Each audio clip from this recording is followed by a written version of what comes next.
Здравейте, приятели, и добре дошли отново в канала Фейтли.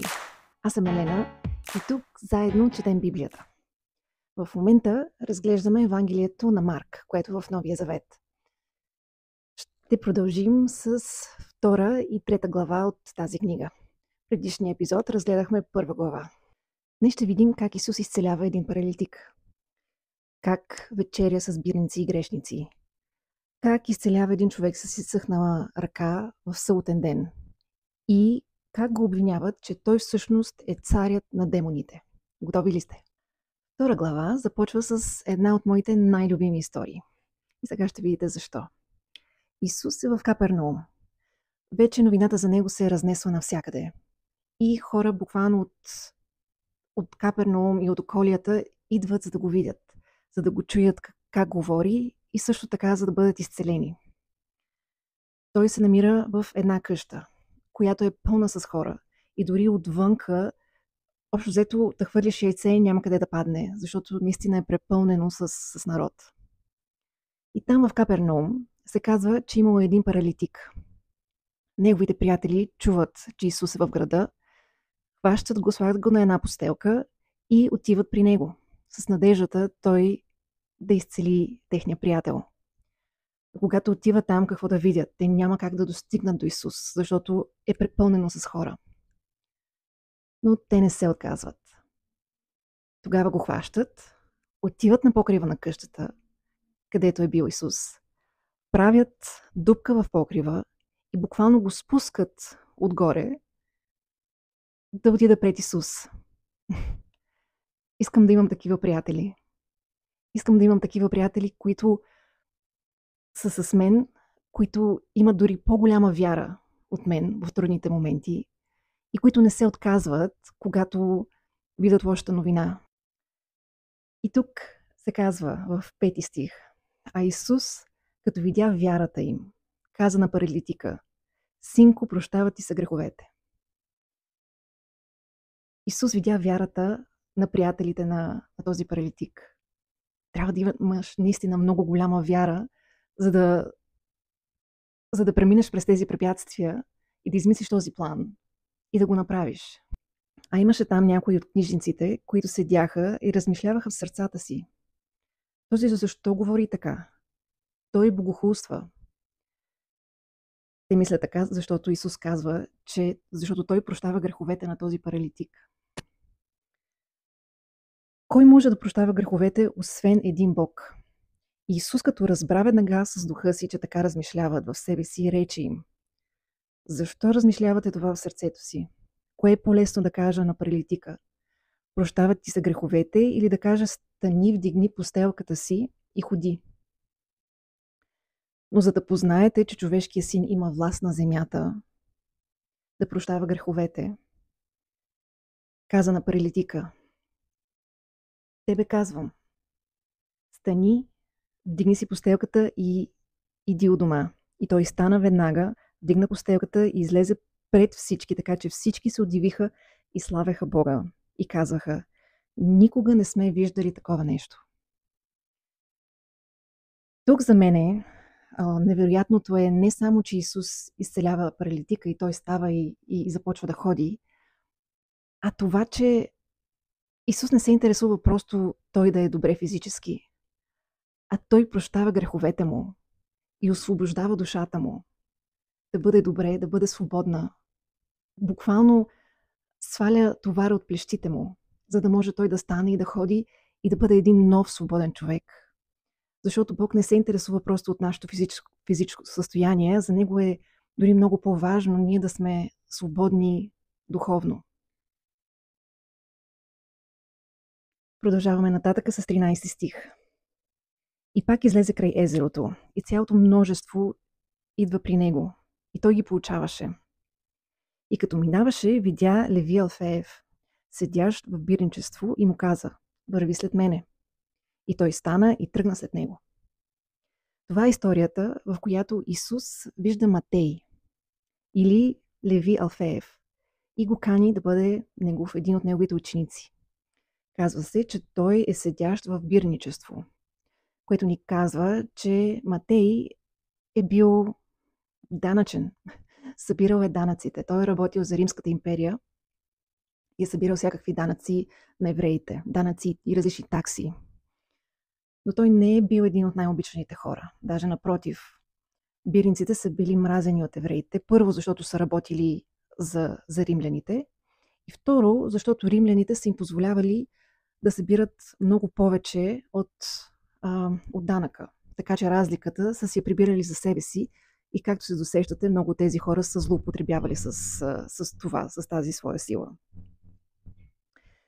И тук става дори още по-интересно, защото Исус не просто го кани да бъде негов ученик, или да върви след него, Матей веднага отвръща, той не се замисля, той става и тръгва след него, което показва, че той беше готов за нов живот. Той беше готов да спре да бъде мразен от народа и да започне да бъде обичан от Исус и да бъде част от неговите ученици, да принадлежи към нещо друго, към нещо различно. И в знак на благодарност Матей организира един голям пир в неговия дом, където кани Исус, неговите ученици, но също така и кани своите приятели, които приятелите на Матей, един бирник, какви могат да бъдат? Други бирници и грешници. И тогава нашите любими фарисеи и книжници, когато виждат това какво става, че Исус вечеря с бирници и грешници и се събира с тях, те отиват при учениците на Исус и ги питат защо Исус го прави, защо се събира с бирници и грешници. Исус, като чу това, им каза: здравите нямат нужда от лекар, а болните. Не съм дошъл да призова праведните, а грешните на покаяние. За пореден път виждаме как Исус не се интересува какъв си. Не се интересува дали си грешник, какво си правил, дали си болен, дали си отхвърлен от обществото. Той е тук, за да покаже любов. Той е тук точно заради тези хора, които имат нужда от него, които са болни, които носят грях, които носят обида, които носят наранение, нараняване от другите. Той е тук точно за тези хора, за да им покаже приемственост, за да им покаже любов и за да им покаже, че има друг начин, че има друг живот. И той е този друг живот. Трета глава продължава с чудесата, които Исус прави. Но ще видим, че не всички са доволни от това. Събота е. Исус е в една синагога. И там също така има един човек с изсъхнала ръка. Хората започват да го гледат, да наблюдават какво ще направи. Ще изцели ли този човек в съботен ден или не? Не знам дали знаете, но съботата за евреите е свещен ден. Дори до ден днешен ортодоксалните евреи спазват съботата и не правят абсолютно нищо в съботния ден. В някои религиозни училища дори се спори, ако носиш кърпичка в събота, това работа ли е или не. До такава степен се стига в това какво можеш да правиш в съботния ден. И когато Исус казва на човека с изсъхналата ръка: изправи се по средата. Тогава на тях каза, на тези, които гледаха и очевидно чакаха да видят какво ще направи: позволено ли е да се прави добро в съботен ден? Или да се прави зло?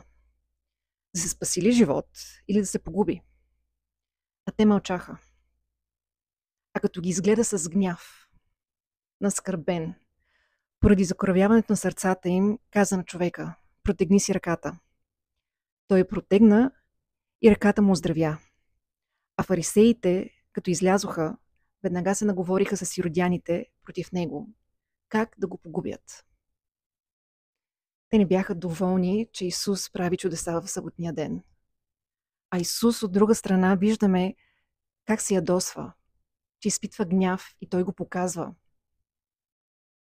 Неговото сърце е наскърбено поради лицемерието на религиозните хора, които смятат религията и техните правила, техните закони, които те са поставили над хората, за по-важни от човешкия живот и от здравето на човека. Както виждате, Исус правеше страшно много чудеса. И до тогава нищо такова не се беше случвало. Всички бяха толкова учудени, дори до такава степен, че дори и неговото семейство, майка му, братята му, казваха, че той не е на себе си. Искаха да отидат при него и да го приберат вкъщи, за да може да се оправи.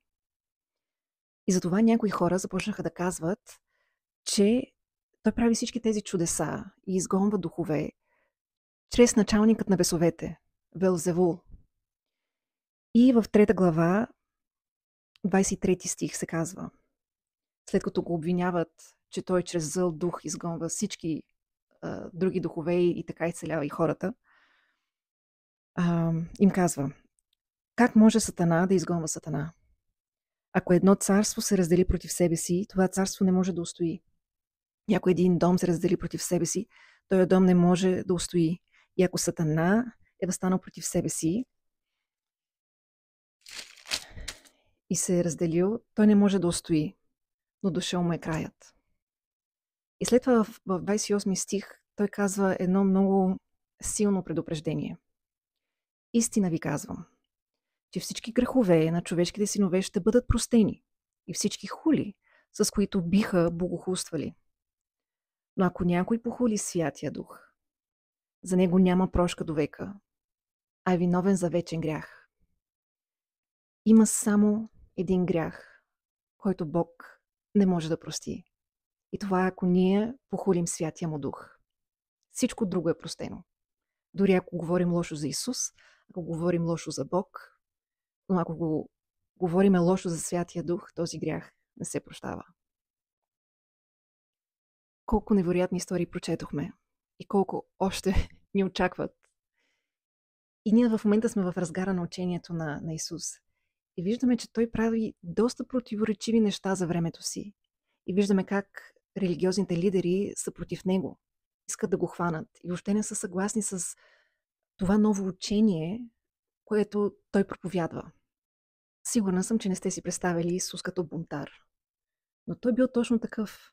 Той се бунтувал срещу несправедливостта, срещу лицемерието, срещу религията, която е била издигната, срещу религията, която е заробвала хората с всички правила и всички очаквания, които тя е имала към хората.